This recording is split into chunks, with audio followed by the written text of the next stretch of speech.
I've been getting in a lot of trouble lately on Twitter. My bad, I'm trying to drive my phone. Let me just hold it. I've been getting in a lot of trouble lately on Twitter, and a lot of it has centered around Nikki Bella. I'll see if I could put the tweets on the screen. I've been making a lot of comments about Nikki where I'm seeing so many of her fans and Nikki Bella in general, and it's almost like they're gaslighting wrestling fans. It's almost like they gaslight and they troll, but they're so serious. Let me take things back. So at Clash in Paris, Nikki Bella had a match against Becky Lynch. And this match, not only was it not good and boring, but it was slow and had one of probably the most embarrassing botches of the year, where Nikki Bella went up to like the top rope. It was like the middle rope, and then she did like her disaster kick off the rope. But the thing is, when she went for the move, she didn't look back to see if Becky was in position, which you're supposed to do. She just did the move. And of course, Becky wasn't there. As you guys, I'm sure, have seen the clip or watched the match, she wasn't there, and she completely missed. And she shot and hit nothing. Becky was almost about to sell it, but thankfully she just went for the cover. It started this whole conversation, though, about if Nikki Bella was not a good wrestler, if she's overrated, if the match was good. And I can't lie, bro. I'm getting to the point where I'm tired of hiding away, or at least not being honest, and people not being honest. Not really me. People not being honest about what they see when it comes to Nikki Bella, especially during this return.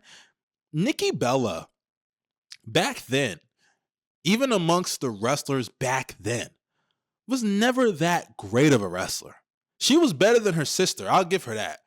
But Nikki was never a great wrestler. Nikki was okay. She was solid. She was capable. She was a capable wrestler in the ring. But she was never incredible. She wasn't some high flyer. She wasn't some technician.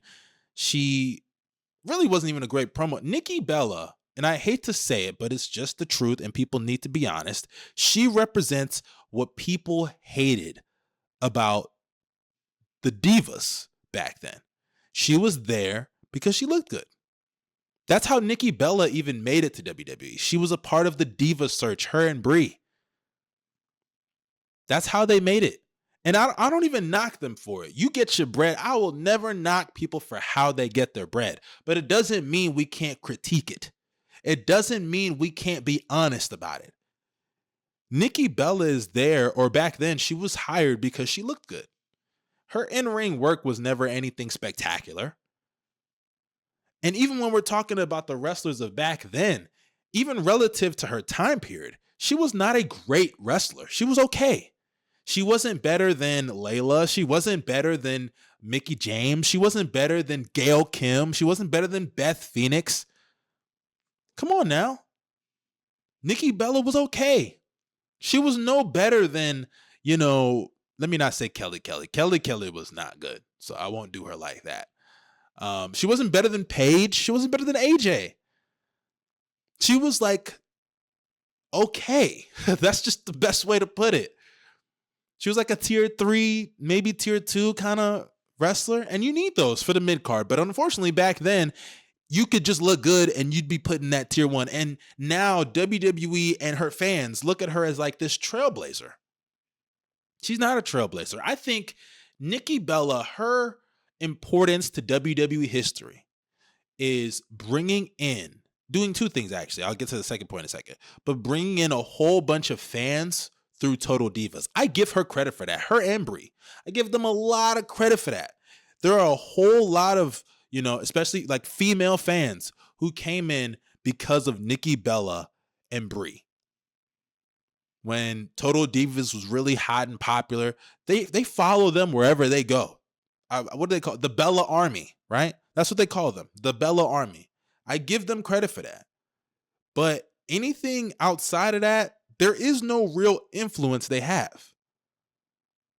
And I'll even give them credit for this because people forget that the Bellas were a part of the group of women that weren't given the opportunities. And the Bellas have gone on record and stated that, hey, we tried.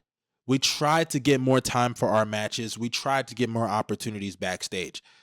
And obviously it fell on deaf ears. But I'll give AJ more credit than them because AJ actually did something in public. She held their feet to the fire. She said, y'all aren't doing shit for us, but yeah, y'all want to go and make posts about women's rights. And she called out Stephanie. That's real speaking up. And I'm not trying to say the Bellas didn't do anything, but at the end of the day, their efforts fell on deaf ears for a reason. And they were a part of that movement. They were a part of the movement that fans didn't want to see. And the Bellas were like, look, at least if you give us more, time for our matches, we can prove to you guys. But now here we are years later, and Nikki's still trying to, ride her glory days per se. Even though she is jobbing, I'll give her that. Nikki's not like beating people or anything, but she is taking TV time from people who could be on TV and make a better use of that time. Like, I'm just going to be honest. Nikki Bella has no business wrestling 20 plus minute matches, 15 plus minute matches. She's just not that good anymore. And she was never that good to begin with. And until Nikki Bella fans and the Bella army, whatever, until they realize that, you're going to see these constant, whether it's botches or slow matches. And, to them, they think anything she does out there is spectacular. I was seeing people say her match with Asuka was great. It was okay. It was an okay match. It was not a great match. But, with Nikki, we got to have kid gloves on and act like everything she touches turns to gold if you're a fan of her. And if you say anything negative, you're a hater, you're a misogynist. And that gets into the other part about this Nikki Bella conversation that I want to say. The Wade Barrett shit was disgusting. So Wade Barrett, on commentary, this was like a segment, I think, before Nikki and Becky Lynch's match. Wade Barrett was talking about how Nikki Bella is desperate to prove herself, to prove that she can still hang with the female wrestlers of today. And Nikki then went on Twitter and said that Barrett said negative things about her, but yet when he was backstage, he didn't have anything to say, right? Like, he said these things on the air when obviously he's acting like a heel. He's a heel commentator. He didn't say anything like crazy negative. You would have thought Wade Barrett said something about her father or something, but no, he just said, hey, she's desperate to prove herself, like a heel commentator would say. And Nikki made a tweet talking about Wade Barrett, how can you say these things about me on TV, but then you pass me up? We usually say hi, some shit like that. And then Wade Barrett responded on Twitter and basically said, hey, I don't know what you're talking about. I didn't pass you up in any kind of weird way. I was just doing my job, basically, right? And then Wade also came out later on and said they had a conversation and they sorted stuff out. That was incredibly lame. Now, I'll say this. If I'm being worked, I'm being worked. Whatever. But I don't really see the purpose of a work like this. I don't see the purpose of that. I don't see what would be the reason to work people like this. And, Nikki Bella, for her to say that on her podcast, that a guy that was literally playing she's talking like this shit is real. And that's why maybe I am being worked, because that shit don't make no sense. But if she's being legit, that she felt some type of way about what Wade Barrett said, let me tell you this right now. It's a television show. He's playing a character. And for you to weaponize those crazy sicko fans you got to go and probably attack him on social media in his mentions and his comments, all of that, I thought that was pretty lame. Wade Barrett didn't do anything wrong. But I get it. You can't talk about the Bellas in any kind of negative light, because if you do, you're lame. You hate them. You're a misogynist. Yada, yada, yada. Even though they've never really been that good. But hey, who am I to say anything, right? I'll never forget. I think this is probably my favorite Bella moment. I'll never forget when they were arguing in the ring. This was during their feud in like I think 2013 or 14 or something. And Nikki had that cringe line, I wish you died in the womb. Whew, man. I remember the Jerry Springer segment they had. Oh, the Bellas have been a part of some awful television, man.